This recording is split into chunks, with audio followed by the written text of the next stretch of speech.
attention. Let's see you, people. Welcome back, guys. Thank you, Scooter. It's always a pleasure to come to Sequim. I remember one year, it come down to the last event.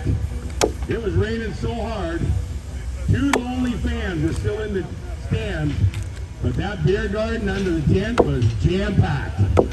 You couldn't have put another person in there. I don't think we have to worry about that today, folks. I went over there and I looked and I'm like, oh, I'm close to this big man.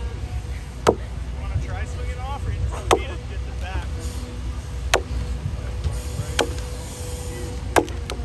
Okay, we might have a bull. See, they're trying to hit a watermelon, so we're going to see what happens. You guys happy where your melon's at?